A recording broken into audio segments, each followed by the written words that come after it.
Assalamualaikum warahmatullahi wabarakatuh. Salam sehat untuk seluruh rekan mahasiswa di sana. Perkenalkan, saya Retno Trifulani. Kesempatan hari ini saya akan menyampaikan kontrak perkuliahan. Kontrak perkuliahan itu apa? Kesepakatan antara saya sebagai dosen dan saudara-saudara sekalian sebagai mahasiswa dalam menjalankan perkuliahan mata kuliah statistik selama 1 semester ini. Adapun isian dari kontrak perkuliahan adalah berisi tentang bagaimana metode e-learning pada mata kuliah ini, kemudian perkuliahan daringnya, bagaimana sistem perkuliahan daringnya, bagaimana sistem pemberian tugasnya seperti apa, kemudian bagaimana penilaian atau asesmen yang akan disepakati, gitu nggih. Di sini di sini untuk pembelajaran yang saya gunakan adalah e-learning yang saya gunakan adalah selain menggunakan classroom, saya juga membagikan materi saya melalui halaman blog yaitu wulandari.blogspot.com. Kemudian untuk videonya saya akan bagikan di channel YouTube Mathematics Lecturers. Kemudian untuk selanjutnya info perkuliahan dalam 1 semester ini yaitu semester gasal tahun 2021-2022. Awal perkuliahan dimulai pada hari Rabu 15 September 2021. Kemudian ujian tengah semester direncanakan dijadwalkan tanggal 8 sampai 20 November 2021. Kemudian untuk ujian akhir semester akan dijadwalkan tanggal 17 sampai 31 Januari 2022. Ya. Kemudian perkuliahan daring dari mata kuliah statistik ini adalah presensi minimal 14 pertemuan dari 16 pertemuan gitu ya. Jadi dalam 1 semester nanti ada 16 pertemuan. 16 pertemuan diantaranya 2 digunakan untuk ujian tengah semester dan ujian akhir semester. Ya, jadi 16 pertemuan, 2 diantaranya yaitu UTS dan UAS. Adapun presensi yang akan saya perkuliahan daring untuk mata kuliah statistik program studi teknologi informasi. Yang pertama yaitu sistem presensinya. Presensi minimal 14 pertemuan dari 16 pertemuan. Jadi dalam 1 semester nanti direncanakan ada 16 pertemuan. 2 diantaranya yaitu ujian tengah semester dan ujian akhir semester. Di mana presensi yang akan saya bagikan yaitu berupa form Zoho. Di dalam form Zoho tersebut terdapat minimal 5 pertanyaan singkat dari materi yang saya sampaikan. Dan link presensi akan saya bagikan setiap minggunya sesuai jadwal perkuliahan masing-masing. Ya. Ada link presensi form Zoho. Di dalam form Zoho tersebut ada 5 pertanyaan berbeda-beda tiap minggu. Jadi tergantung materi yang akan disampaikan tiap minggunya. Jadi misal minggu ini saya sampaikan materi tinjauan umum mata kuliah, 5 pertanyaan itu mengenai tinjauan umum mata kuliah. Jadi alangkah baiknya sebelum presensi itu simak dulu video pembelajarannya dan baca handout yang telah saya bagikan, ya.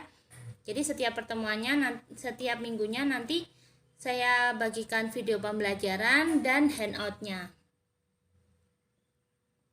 Kemudian selain yang pertama tadi sistem presensi, kemudian virtual meeting tetap diadakan di perkuliahan daring ini, tetap diadakan untuk perkuliahan daring mata kuliah statistik ini, yaitu dijadwalkan setiap 3 minggu sekali. Jadi misal ini minggu pertama dilakukan virtual meeting, minggu kedua, ketiga tidak, minggu keempat dilakukan lagi virtual meeting gitu ya. Tujuannya apa? Agar terdapat pembelajaran 2 arah. Jadi 2 minggu saudara-saudara sekalian telah membaca handout dan menyimak video pembelajaran secara satu arah. Kemudian di pertemuan keempat, di pertemuan ketiga, misal tiga minggu sekali ya, jadi di pertemuan ketiga nanti akan dilakukan virtual meeting. Saudara-saudara dapat menanyakan sekiranya ada materi yang tidak dipahami gitu ya.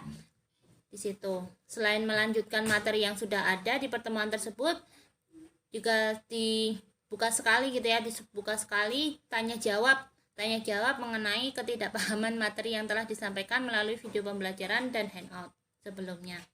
Ya, sistem virtual meetingnya setiap 3 minggu sekali, diadakan melalui via Google Meet.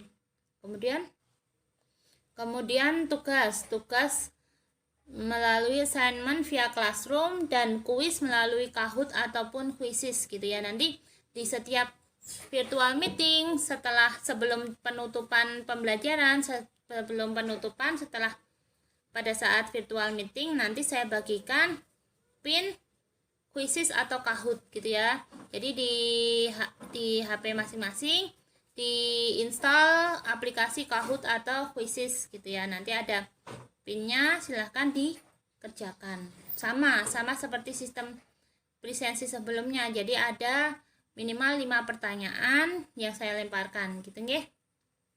Kemudian untuk ujian tengah semester untuk mata kuliah statistik ini yang cenderung pesertanya adalah mahasiswa semester 1 nanti berupa 20 soal pilihan ganda dan 2 soal studi kasus untuk ujian tengah semesternya.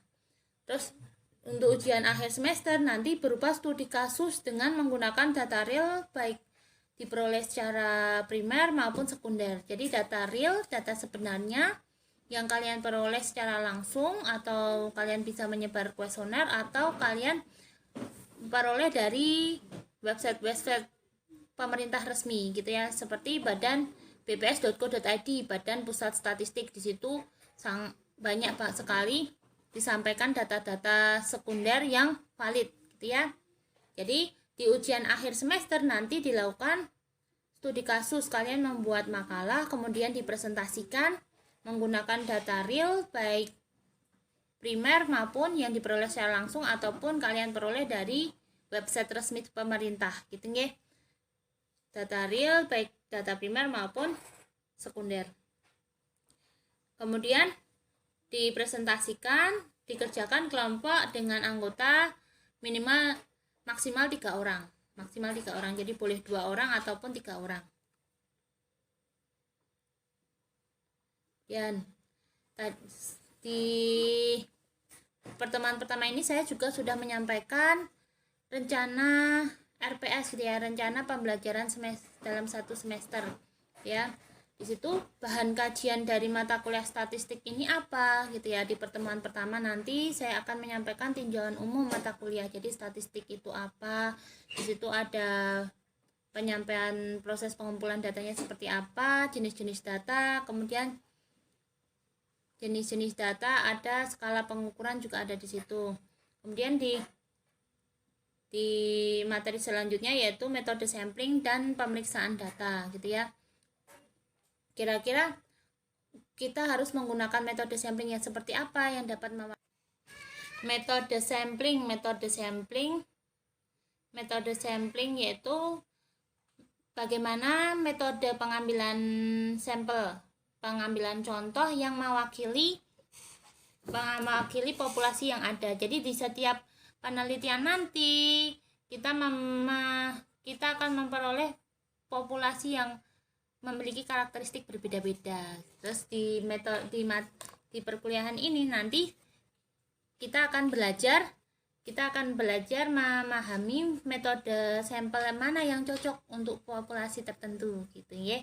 Terus kemudian setelah kita peroleh jumlah sampel yang harus kita peroleh dari suatu populasi gitu, terus kita periksa, ada pemeriksaan data ada uji validitas dan uji reliabilitas. Uji validitas itu apa? Uji kelayakan dari kumpulan data. Kalau kalian bermainnya kuesioner ya bisa diartikan kelayakan tiap-tiap pertanyaan gitu ya. tiap-tiap pertanyaan. Kelayakan dari setiap kumpulan data.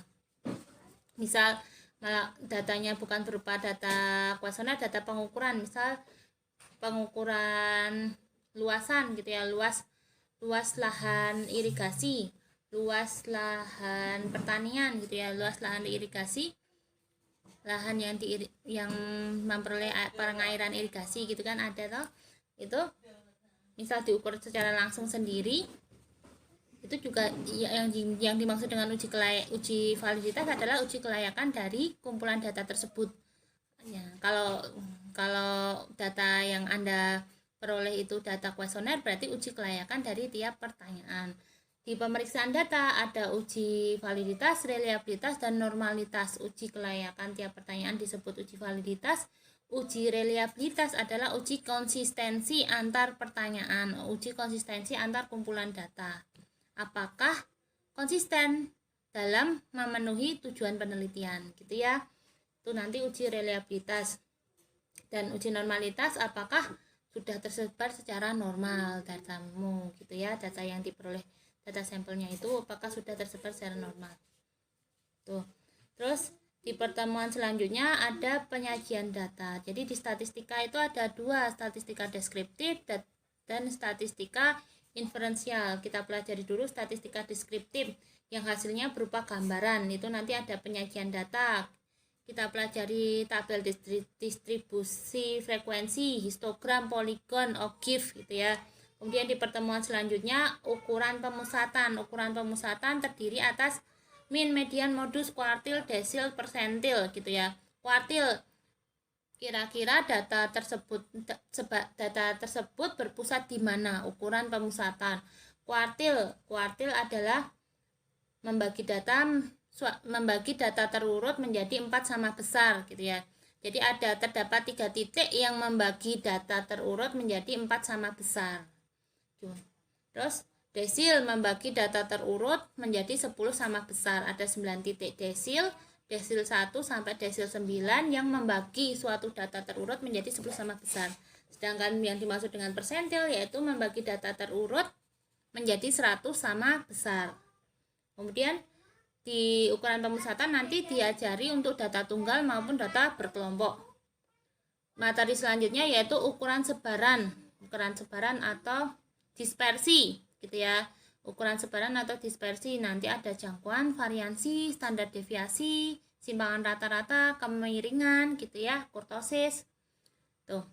Setelah mempelajari statistika deskriptif, nanti statistika inferensial yang saya sampaikan dalam mata kuliah statistik ini adalah nanti ada analisa data berkala. Analisa data berkala atau time series analysis, analisa runtun waktu gitu. Jadi data mentahnya berupa data runtun waktu.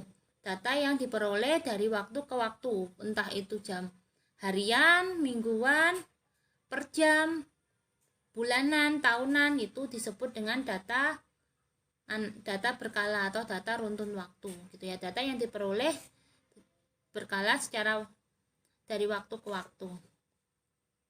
Kemudian selanjutnya analisa kausal, analisa sebab akibat. Itu nanti ada analisa regresi dan korelasi, regresi sederhana dan regresi berganda. Kemudian di pertemuan ke-14-15 sebelum UAS itu nanti saya sampaikan penerapan aplikasi komputer statistik dengan menggunakan EFUSE gitu ya. Nanti diajari pelan-pelan karena ini pesertanya adalah mahasiswa semester 1. Tapi tetap tidak burono manja karena ini sistemnya tetap kuliah bukan sekolah lagi gitu ya. Jadi harus dibiasakan, sekarang sudah menjadi mahasiswa.